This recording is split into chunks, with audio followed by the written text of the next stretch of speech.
Wow, Indonesia ini ditawarin investasi dari iPhone, tapi nilainya dari Apple ya, tapi nilainya dianggap recehan.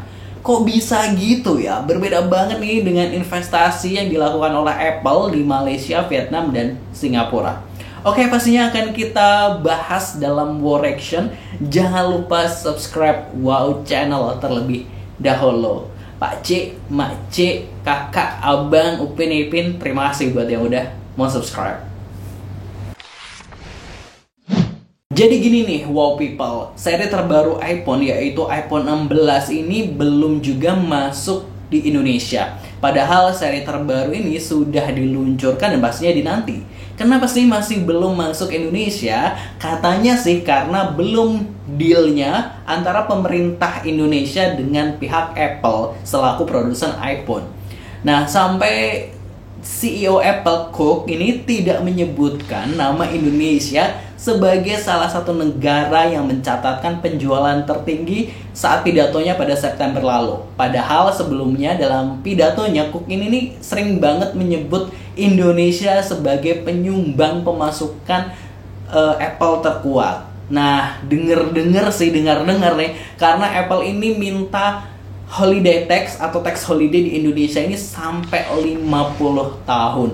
Wow, ini tentu membuat pemerintah Indonesia ini masih menimbang-nimbang banget bakal mengizinkan masuknya iPhone 16 ke Indonesia apa enggak gitu kan ya. Tapi kalau di berita yang beredar pelarangan iPhone 16 masuk di Indonesia itu karena Apple ini dinilai belum memenuhi aturan tingkat kandungan dalam negeri atau TKDN yang berlaku di Indonesia, yaitu soal total nilai investasi yang harus digenapi oleh Apple. Nah, salah satu anggota Dewan Perwakilan Rakyat atau DPR RI di Komisi 6 saat rapat bareng Kementerian BUMN minta agar iPhone ini diblokir aja dari Indonesia karena permintaan tax holiday itu. Nah, jadi benarkah sebab tax holiday tersebut yang membuat iPhone ini agak susah masuk ke Indonesia? Nah, kita nggak tahu nih. Nah, nego-nego ini kayaknya masih terus dilakukan ya sepertinya. Salah satunya adalah Apple ini menawarkan investasi senilai 10 juta US dollar atau sekitar 157 miliar rupiah dengan membangun fasilitas pendidikan Apple Developer Academy di Bandung gitu.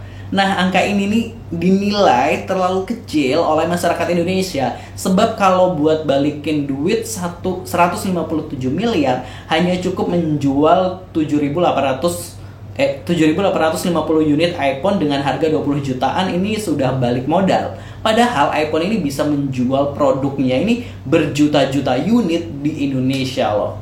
Nah, investasi 157 miliar itu sebenarnya adalah angka tambahan ya wow people, sebab Apple ini sudah berinvestasi di Indonesia sebanyak 1,48 triliun rupiah sejak tahun 2018. Namun Apple ini udah janji nih untuk berinvestasi di Indonesia ini senilai 1,71 triliun. Jadi Apple ini belum menggenapi janji investasinya gitu. Jadi masih ada kurang berapa ratus juta gitu kan ya.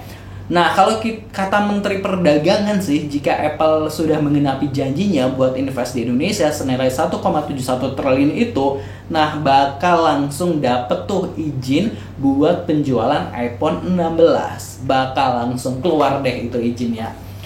157 miliar itu juga separuh dari komitmen investasi yang belum dilunasi oleh Apple ke pemerintah Indonesia. Demi masuknya iPhone 16 di Indonesia, masa iya cuma 157M yang akan dikucurkan oleh Apple? Yang bener aja, rugi dong gitu kan. Dan Indonesia pengennya nih Apple ini bangun pabrik atau pengembangan riset, bukan cuma bangun akademi untuk investasi Indonesia.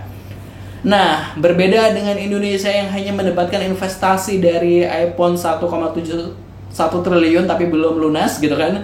Nah, kalau Malaysia ini nilai investasinya berapa saat kita coba research, nggak ketemu nih angkanya berapa total Apple ini berinvestasi di Malaysia. Nah, tapi yang jelas ini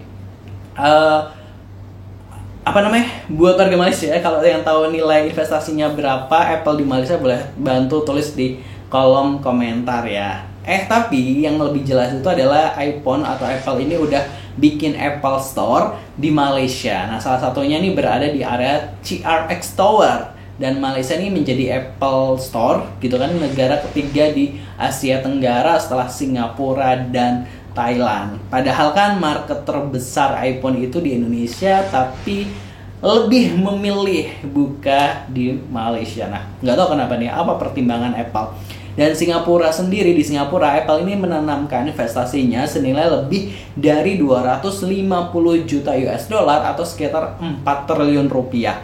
Dan hal tersebut digelontorkan guna memperluas kantor Apple di distrik Ang Mo Kio, Singapura nih. Jadi lebih tinggi ya, lebih tinggi 3 triliun nih investasi di Singapura.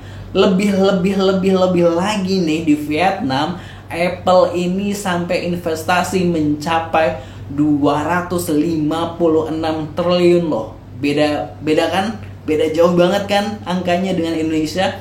Dengan investasi sebanyak itu, kabarnya sampai menyerap 200.000 tenaga kerja di Vietnam.